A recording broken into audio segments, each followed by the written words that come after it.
Hey Lake Valley family, LT here. Almost Thanksgiving, hope you're doing good. Want to do a little tutorial this morning for you for our home groups. Hope you're doing great. I love this time of year. Hope you look forward to some family time, relaxing. It's a good time of the year. We've been teaching about the Messiah from Matthew. We've been teaching about discipleship. He is training the disciples as we are going through Matthew. And this week we're in Matthew 13. A couple of parables. Drew told a parable, taught a parable about the soil. He asked the question, how's your dirt? So it's a good provocative thought. What's the dirt like in your life, and how the seed's going to grow? And then we also continued in Matthew 13 as Jesus told another parable about the weeds and the seeds. And so I want to talk about both of those, in particular the weed and the seed sermon. Got some questions for you to unpack. And so let's get going. Let's get after it. Drew asked the question during his sermon. He talked about your dirt, and he talked about this idea that Jesus is really more interested in the fruit than he is in the numbers. And this is really counterintuitive to the American culture, the American way. Even in our churches, a lot of us measure success by numbers.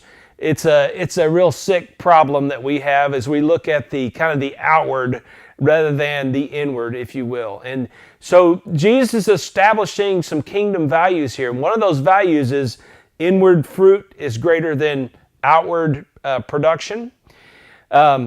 To kind of tie this into where he is, if you remember, we've been talking about the training of the 12. These 12 are Jewish men.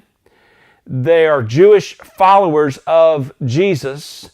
Jesus calls them, and he's really interested in teaching them, making sure they get the message and are bearing fruit, than he is in the multitudes understanding or getting the message.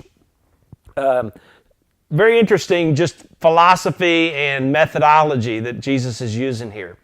So ask the question, or kind of wrestle with that in your own life. What does that look like with you or with us? Why do we focus on the outward with our children, with looking at numbers, looking at success? And Jesus has a really different paradigm. He's going after the heart. He's going after fruit. He's going after the inward transformation, not the outward. And so it's a good idea to talk about that and some of the competing values of the kingdom of Christ and this world. So that's a good first question. A couple of those that I think of, a good thing to kind of kick around is, what are some examples of kingdom fruit? Rather than just talking about that's true, what are some examples? I think of, faith. Having faith is fruit, especially faith when we're fearful. So we have a choice to make when we're fearful. If life throws something at us or hurts someone we love, it's very easy to get consumed with fear. That's not kingdom fruit. Kingdom fruit is faith, trusting God. So that's an example. Another thing would be the truth, basing what we believe, what we know, seeking after God's truth versus the lies of the enemy or the lies of this world. Those are good contrasts. Another one would be obedience versus disobedience. Another would be good kingdom fruit would be seeing yourself on a risky mission, or trusting God with a risky mission. Listening to Him and doing something that's out of your comfort zone, really trusting Him, versus comfort. My satisfaction with just being comfortable. Very selfish, not kingdom fruit. And so kick some of those ideas around as you think about what Jesus is really after with these disciples. Also, I mentioned in my sermon, this is not in your questions, but I think it's an important point to make. Jesus uses the phrase Son of Man. It's his favorite phrase about himself, the Son of Man. It's used over 88 times in our Bible. It's in reference to Daniel 7, 13, and 14. So great passage to read while you're studying this. Jesus says, I am the Son of Man. And so it was prophesied in Daniel 7, 13, and 14, and it tells us a little bit about who he is and what he's going to do. if that's the one who's planting the seeds, we need to know who that is and what he's all about. So turn over to Daniel 7 and 13 and 14. Just read those two verses out loud as a group. Think about this Messiah who is able to plant seeds in our good dirt. We go on and ask the question of why is it difficult to acknowledge evil in the world? I think this is a biblical framework, biblical doctrine that's really important. It starts way at the beginning of God's story when we see evil and good competing for one another, against one another. And so evil in our world is a reality, but it's a hard reality to accept. Our world doesn't want to acknowledge it. We want to believe in peace. We want to believe that man is good. We want to believe that we can all get along. The problem is we can't. We never have and never will. And so the reality is the Bible paints this picture of evil and good, both. And we know good wins, but in the meantime, there's a lot of evil. You can really feel that today more than you could 20 years ago. There's things going on right here in our little town of Hot Springs, Arkansas, where we're feeling this, the evil is real, darkness. And so accepting that, really understanding that's always been the case, and it's always going to be the case. And so living in that reality is really important, especially in terms of this parable that we're talking about, because there are weeds and there are seeds. And we're talking about in the life of the Christian here. We're not just talking about the world. We're talking about the life of the believer, of the follower. Now remember that Jesus is training disciples. What is a disciple?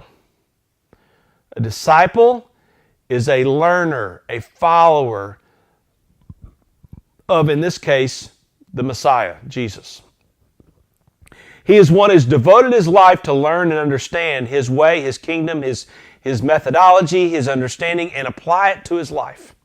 Okay, so that's what we're talking about. He's addressing those disciples. He's addressing us as followers, and he is challenging us to really face the fact that we have an enemy. He comes in the night. He comes when we're not aware, and he plants seeds that produce weeds. Very important reality to accept. Now, we asked the question here, what does this cost us personally? What does this cost us as a movement? What does this cost us in the church as we think about weeds being planted by the evil one? How does this thwart what God is doing? How does this stop us? How does this keep us from maturing, growing, changing, all of those things? What does that look like in your life? Jesus makes sure that we understand in the interpretation of this parable, he talks about how the bad seed is mixed with the good and not to pull the weeds out too soon because you might uproot the good seeds. So he waits, in the parable, he waits till the fruit grows and till the weeds grow, and then he takes them out at harvest time and burns up the weeds, which tells you a couple things about the weeds. Number one is, they don't have a good root system because they can be pulled up and then eventually they will be burned. But also, what does that look like in your life? How do weeds choke out the good fruit, the good seed? What specifically are some of those things? Be good to talk about that. As bad seed is mixed with good. This is in the local church. This is in the body of Christ. This is in every disciple and follower of Jesus. We have weeds in the dirt. And if it's good dirt, the weeds are going to grow and the fruit's going to grow. What does that look like as they go together? One of the things I mentioned in my message was that sometimes it takes time with someone, in someone's life, to see the results of those weeds and the fruit. When you think about both of them being together, the ones grow that you feed. And, like in my yard, I've got this weed and feed, right? The fertilizer that you put out, it's got both nutrients for the ground and grass, but it's also got poison for the weeds. So I can actually spread out both at the same time. What does that look like in this parable as we try to diminish the weeds and help the fruit to grow and feed it? We need to feed it so that it can grow and the fruit can be strong and its roots can grow deep in our good dirt. And then the last question we ask is we talk about how does this hurt the kingdom of God? How does this hurt kingdom growth? Both personally and corporately. Well, obviously, Jesus in this New Testament, in this story in the Gospel of Matthew in the first century, has started a movement. And he started it with 12 Jewish men. And this movement was started by them understanding and believing in their heart his kingdom values, the kingdom that he is establishing. And we know that later on in the story, he empowers them with power to do what he's called them to do. Their dirt had to be good, and they had to feed the seed that the Son of Man put in them. And that seed, when it is nurtured and when it is watered and when it is taken care of, it's powerful. And we see the power of this movement from the first century out to today. But we also know that evil has been in the church. There's evil things that have happened in the church to cause the church to split, to cause the church to change, to hinder our growth. Lots of evil that has been done in the name of the church, and that's true still today. But by understanding that these two are together, there's also a lot of good, a lot of growth, a lot of healing, a lot of redemption, a lot of forgiveness, reconciliation, personally and corporately with the world. The church is God's plan A. And the disciples are beginning this process of understanding the kingdom values that Jesus wants us to have.